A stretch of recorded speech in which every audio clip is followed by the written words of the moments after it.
নমস্কার দর্শক বন্ধুরা, ইমেজ বেঙ্গল হেলথ কেয়ার অনুষ্ঠানে আপনাদের সকলকে স্বাগত। বুকে ব্যথা, এই বুকে ব্যথা এতগুলো কারণে হয়, তো আমরা যখন বুকে ব্যথা হয় ভীষণ চিন্তায় পড়ে যাই। অনেক সময় আমরা গ্যাসের ব্যথা ভেবে অ্যান্টাসিড নিয়ে নিই, আবার অনেক সময় হার্টের সমস্যা বলেও ধারণা করে থাকি। এছাড়াও বুকে ব্যথার আরও অনেকগুলো কারণ বা আরও অনেকগুলো দিক রয়েছে। তো বুকে ব্যথা হলে কোনটা হার্টের সমস্যা, কোনটা গ্যাসের কারণে হচ্ছে, অথবা আর কি কি কারণে বুকে ব্যথা হতে পারে সেটা কিন্তু সঠিকভাবে জানতে হবে।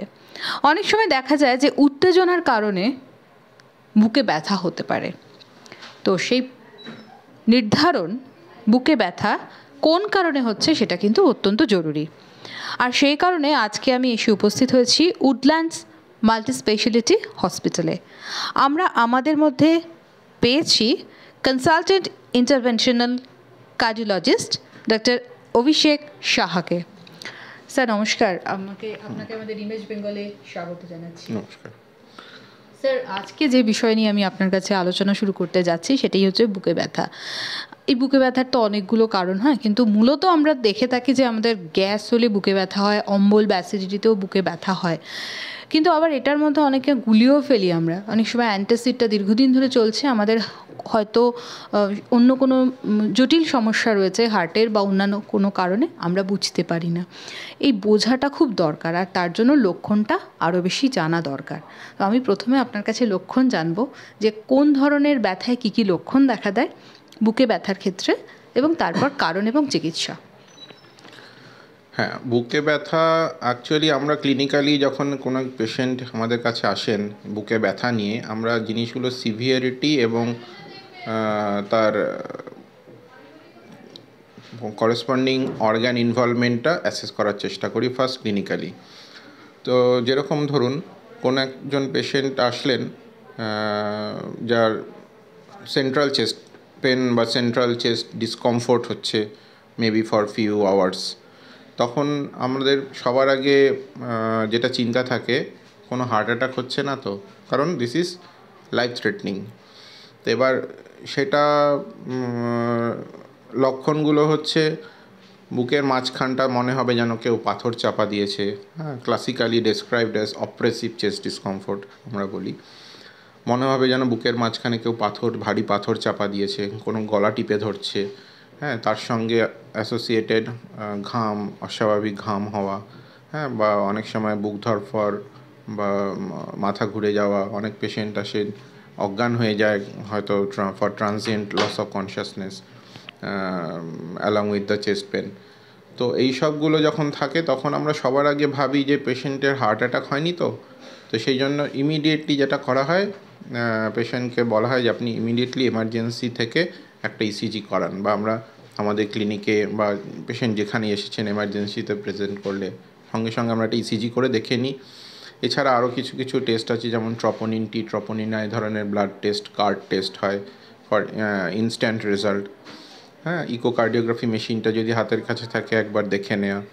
এগুলো দিয়ে এমার্জেন্সি কোনো হার্ট অ্যাটাক বা এই ধরনের হার্ট অ্যাটাক জাতীয় কিছু হচ্ছে কিনা। অনেক সময় লার্জ আর্টারি থাকে, যেমন aortic dissection, it can present with similar symptoms of A heart attack.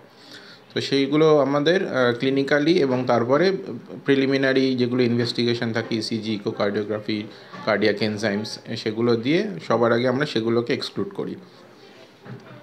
সেখানে কিছু না থাকলে আর কিছু কিছু কন্ডিশন আছে যেগুলো হার্ট অ্যাটাকের মতন প্রেজেন্টেশন হয়, বাট এগুলো হার্ট অ্যাটাক নয়। যেমন ধরুন একটা আমরা খুব কমনলি বলে থাকি গ্যাসের ব্যথা। হ্যাঁ, অনেক সময় ইসোফেজিয়াল স্প্যাজম হয়, যাদের ধরুন টেন্ডেন্সি থাকে রিফ্লাক্স ইসোফেজাইটিস বা এই ধরনের থাকে, তাদের একটা ইসোফেজিয়াল স্প্যাজম হয়।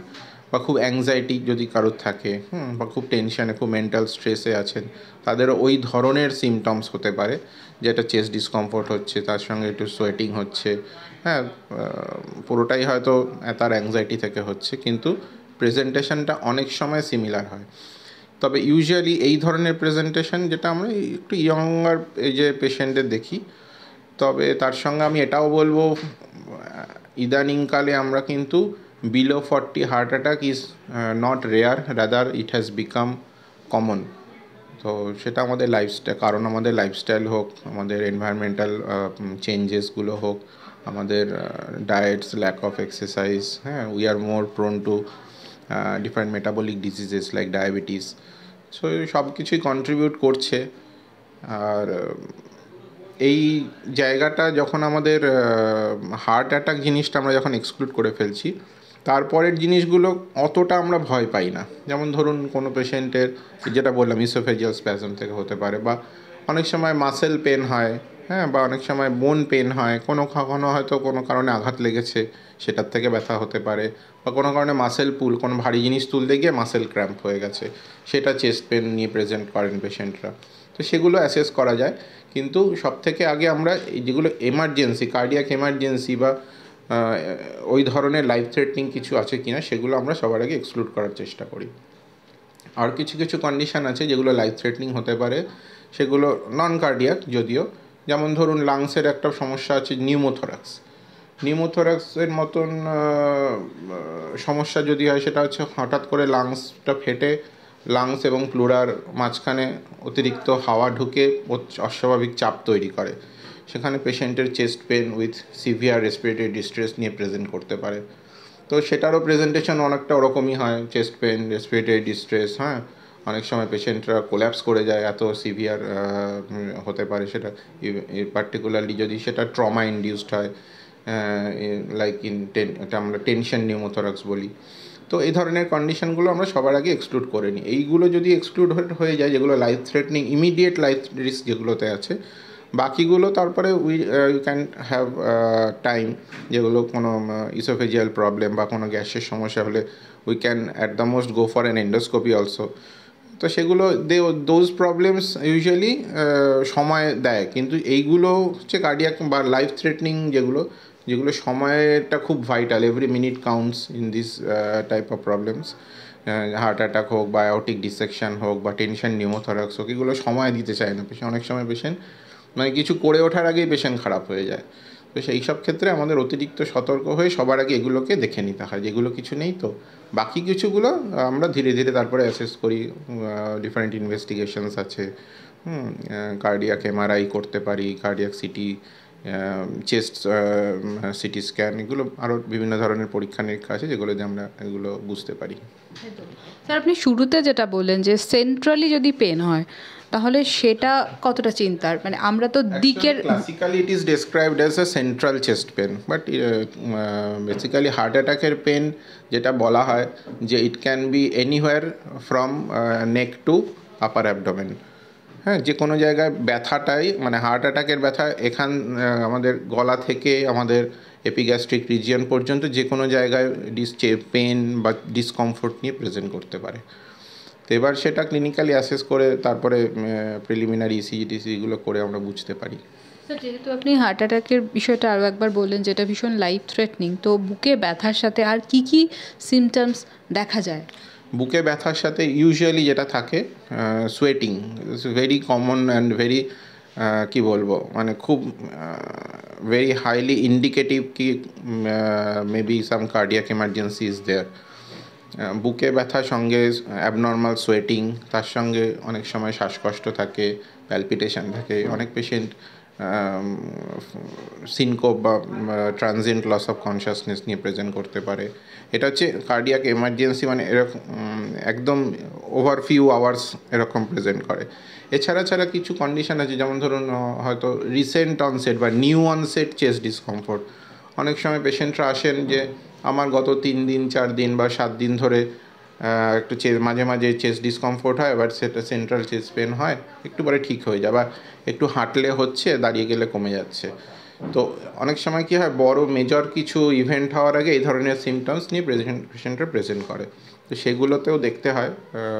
অনেক সময় আমরা সেগুলোতে ক্রিটিক্যাল করোনারি ডিজিজ পাই, যখন হয়তো অ্যাঞ্জিওপ্লাস্টি বা বাইপাস আমাদের করতে হয় অনেক সময়। স্যার, বুকে ব্যথার সঙ্গে শ্বাসকষ্ট কোন ক্ষেত্রে দেখা যায়?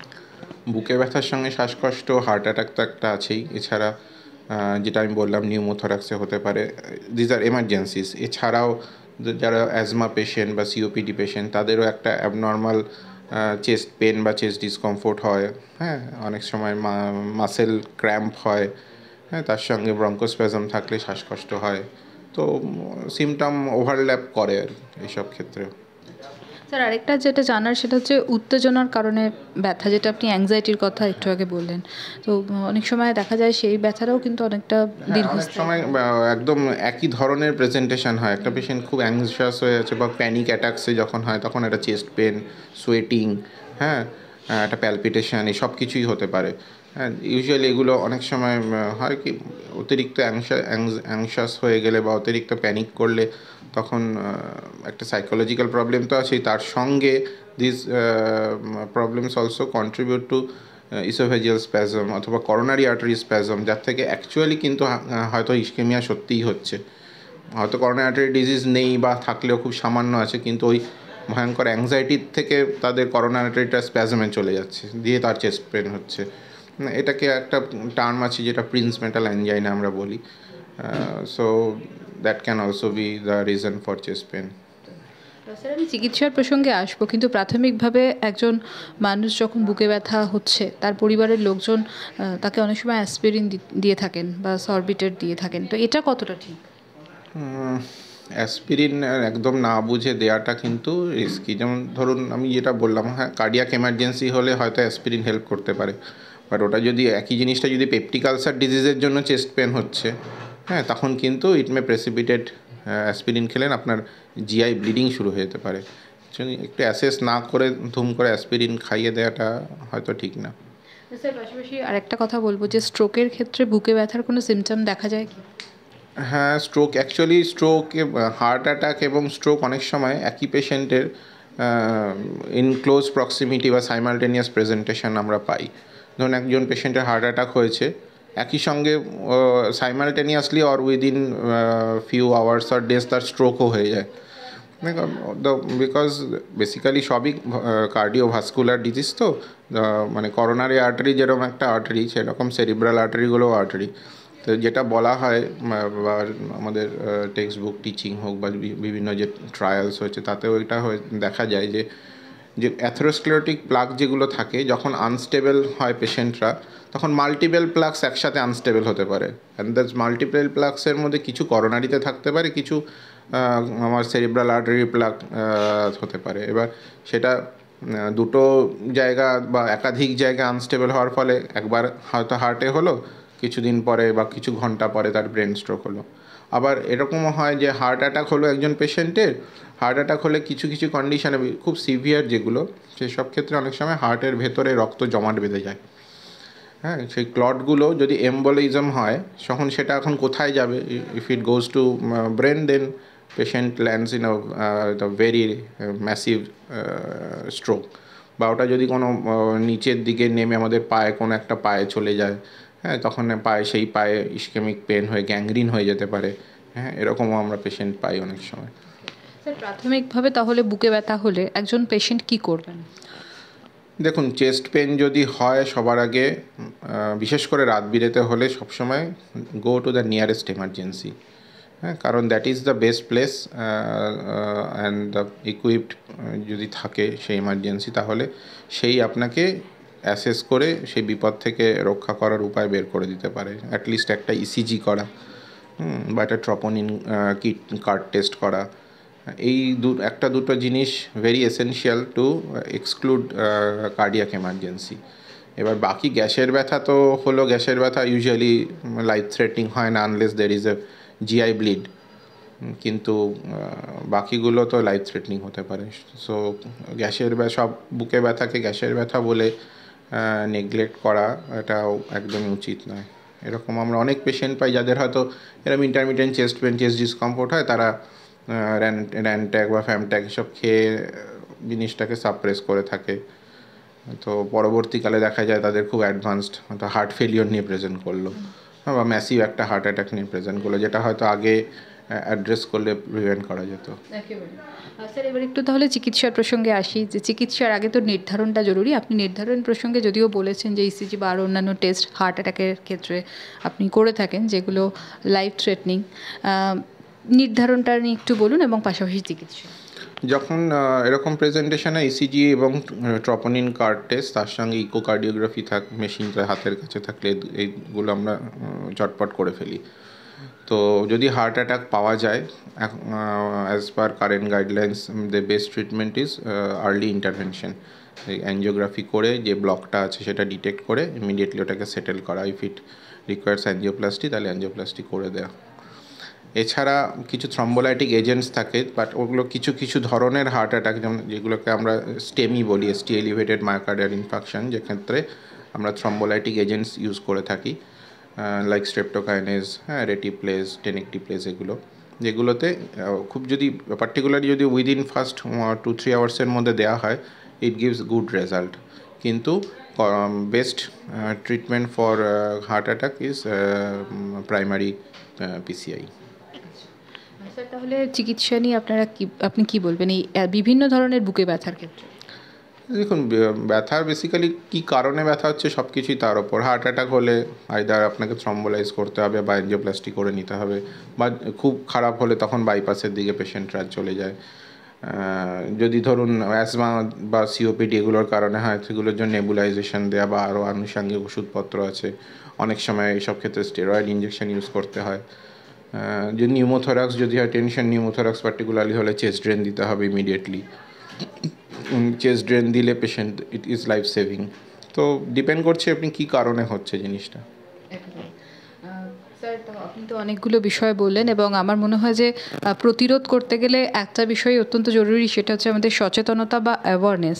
এবং স্যার যেভাবে বললেন যে কী ধরনের কারণে বুকে ব্যথা হতে পারে, যারা এই অনুষ্ঠান দেখছেন তারা নিশ্চয়ই স্যারের সঙ্গে কথা শুনে বা কথা জেনে তারা বুঝতে পারছেন যে কী কারণে হতে পারে এবং কতটা সেটা চিন্তার কারণ হতে পারে। তো আমাদের সর্বস্তরে এই সচেতনতা বাড়ানোটা অত্যন্ত জরুরি। আমরা যদি সচেতন থাকি তাহলে আমরা সঠিকভাবে সঠিক সময়ে চিকিৎসকের পরামর্শ গ্রহণ করলে আমরা বুকে ব্যথা যে কারণেই হোক না কেন আমরা আটকাতে পারবো।